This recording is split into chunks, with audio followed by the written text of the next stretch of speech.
Bismillahirrahmanirrahim. Alhamdulillahirrabbilalamin. Allahumma sholli ala Sayyidina Muhammad wa ala ali Sayyidina Muhammad. Kawan-kawan, dalam video kali ini saya kembali membahas APC ini, tapi saya nggak menerangkan cara kerjanya karena sudah saya jelaskan sebelumnya di video yang ini. Jadi kawan-kawan yang belum tahu cara kerja APC ini, silakan ditonton dulu. Nah, dari video tersebut saya membuat kesimpulan bahwa APC ini selain memiliki keunggulan di mana dia itu bisa mendeteksi kekosongan sumur ataupun apapun yang menjadi sumber airnya. Kemudian yang kedua, dia itu jalannya langsam ya, artinya airnya itu tidak sendat-sendut gitu ya, atau cetak-cetok lah kalau kawan-kawan sering bilang. Nah, di samping keunggulan itu, dia memiliki kekurangan, yaitu dia membuat pompa itu menjadi boros listrik. Nah, di sini kali ini ya saya akan membuat atau menunjukkan ke kawan-kawan bahwa saya sudah mengembangkan suatu sistem di mana keborosan listriknya itu bisa saya kurangi gitu ya. Nanti kita akan bikin eksperimen, tapi sebelum ke sana saya akan jelaskan dulu yang mana sih yang saya bikin atau sistem baru apa yang saya bikin. Kawan-kawan perhatikan bahwa di sini ya, di video sebelumnya itu kenapa saya pasang T, itu sebetulnya ada peruntukannya, yaitu agar video ini bisa saya bikin gitu ya, karena video ini berurutan kawan-kawan. Jadi kalau kawan-kawan di sininya itu nggak punya T untuk mengikuti ini, maka harus dipasang T ya di sini. Ingat kawan-kawan, pasang T-nya harus antara pompa dan APC ya, jangan setelah APC, nanti tidak bisa berfungsi sebagaimana sistem saya ini. Nanti akan saya jelaskan bagaimana cara kerjanya. Nah, dari T ini ya, saya menyambungkan ke ini kawan-kawan. Ini namanya adalah, sebetulnya ini adalah pressure relief valve atau mungkin bisa disebut juga safety valve gitu ya. Nah, ini saya beli online ya. Tadinya saya mikir-mikir mau bikin ke tukang bubut itu ya, mungkin mahal. Ternyata saya cari-cari ada di online gitu ya. Kawan-kawan silakan lihat di sini. Nah, ada yang tekanannya itu bermacam-macam. Sebetulnya saya pikir ternyata sama saja. Ternyata perbedaan tekanan yang di toko online itu hanya di sini. Di sini itu ada, nanti saya tunjukkan kawan-kawan. Ada yang bisa di setel ya, diputar-putar gitu. Nah, tentu saja dari tokonya atau dari produsennya itu ditutup ya, ditutup dengan apa itu? Tutup merah seperti ini ya. Tutup merah ini sebetulnya untuk kita muter ya, untuk rilis. Jadi kalau kita putar sedikit ke kiri itu nanti dia bisa melepaskan tekanan kawan-kawan. Oke lah, kita nggak akan bahas jauh ke sana. Yang jelas merah-merahnya itu saya lepas ya, saya lepas. Kemudian di sini saya setting ulang sehingga nanti bisa membuat sistem saya berjalan. Nah, settingnya seperti apa nanti akan saya jelaskan. Nah, oke, dari pressure relief valve ini ya kawan-kawan, di sini saya sambungkan dengan ini, istilahnya itu king nipple ya. Kawan-kawan perhatikan ini, kalau saya lepas kelihatan king nipple-nya. Nah, seperti itu. Kawan-kawan perhatikan ya, ini pressure relief valve, terus king nipple. Ya, king nipple ini fungsinya apa? Untuk menyambungkan antara sambungan yang berdrat dengan selang ya. Jadi selangnya cukup saya pasang seperti ini.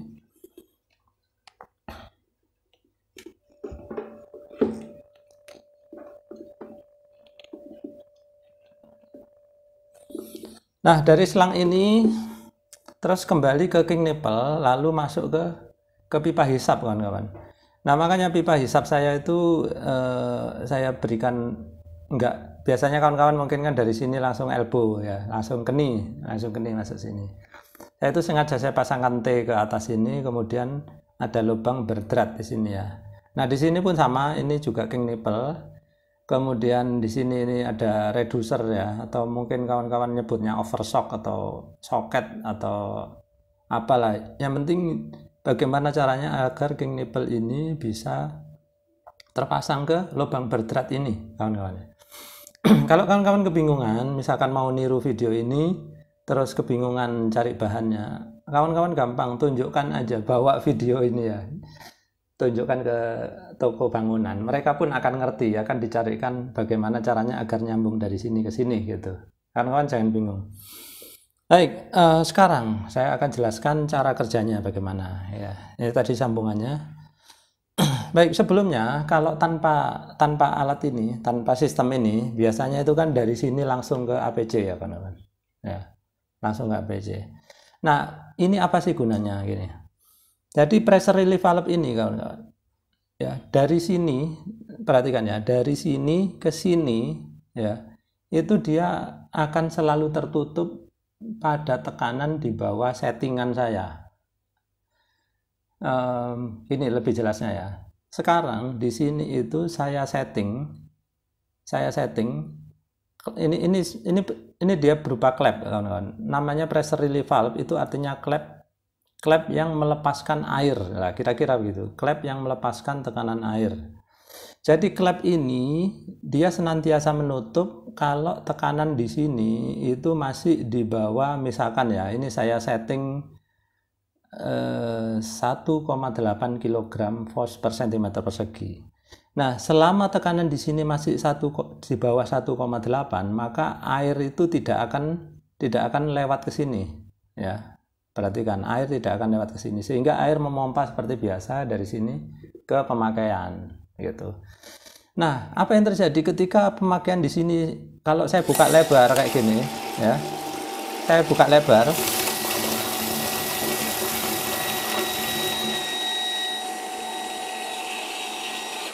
Ketika saya buka lebar seperti tadi itu, maka semua air akan mengalir ke sana, ya kawan-kawan. Jadi apa yang terjadi sekarang ketika saya pasangkan ini dan saya setel ini 1,8, maka ketika ketika di sini saya tutup, terus tekanan mulai mencapai 1,8, maka air selain mengalir ke sini, sebagiannya akan dialirkan ke sini, ya. Kenapa? Karena di sini kan tekanan sudah melebihi 1,8 nih. Udah melebihi 1,8. Sehingga air di sini, klep di sini mulai terbuka. Klep di sini terbuka, kemudian kelebihan tekanan itu akan disalurkan ke sini, terus dikembalikan ke air hisapan ya, ke pipa hisap. Sehingga air diputar gini.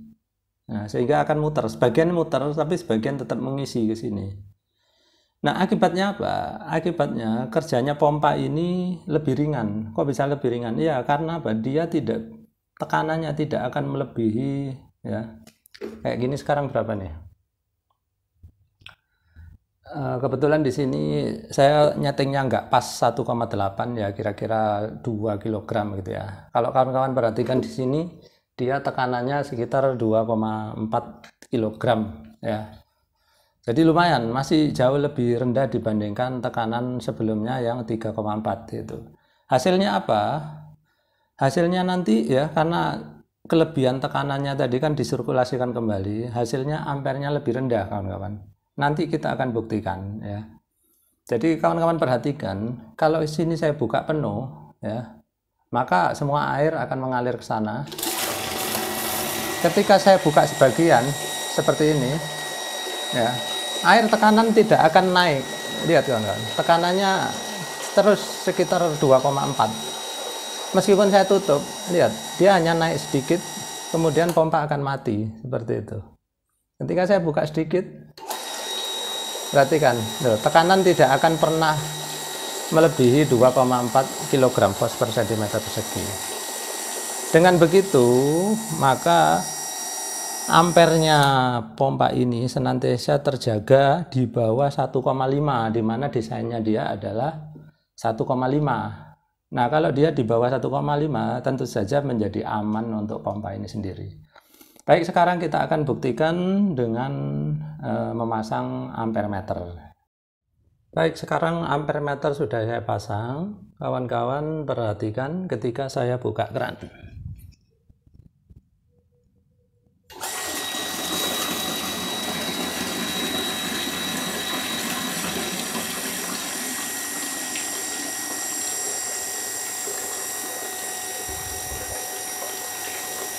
Jadi terlihat di sini ampere ya. Ya, ini udah paling tinggi ini 1,45. Kalaupun saya kecilin lagi, perhatikan. Tuh lihat. Bahkan sampai pompanya mati pun dia nggak akan pernah mencapai 1,5.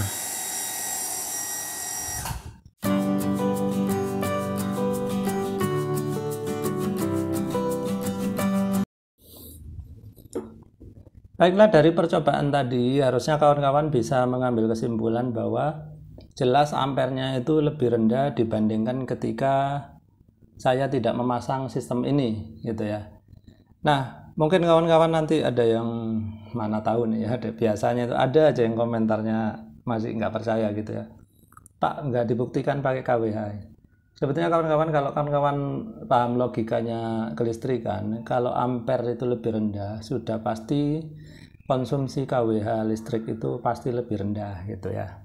Jadi di sini saya nggak perlu membuat percobaan yang terlalu panjang ya, sehingga ini pun saya rasa sudah cukup. Nah, kawan-kawan kalau ingin ada maksudnya ingin bertanya kemudian ataupun ya, ada yang mau ngasih saran, Pak, ada yang kesalahan di sana, itu silakan kawan-kawan tulis di kolom komentar, nanti bisa menjadikan bahan pembelajaran kita bersama gitu ya kawan-kawan.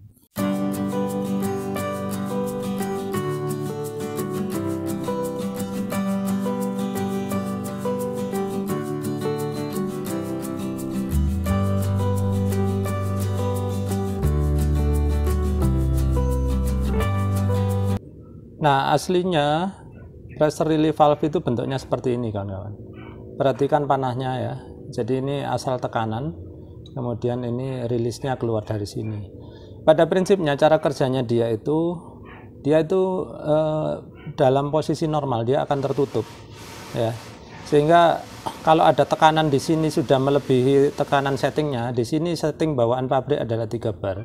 Jadi kalau di sini air tekanannya sudah melebihi 3 bar, maka air akan keluar ke sini. Nah, inilah yang saya manfaatkan untuk membuang kelebihan tekanan pada pompa. Nah, di sini tentu saja 3 bar ini saya tidak puas. Saya ingin menurunkannya menjadi sekitar 1,8, di mana 1,8 itu adalah tekanan umum dari pompa sumur dangkal ya. Nah, caranya bagaimana? Ini sebetulnya udah pernah saya buka ya kawan-kawan.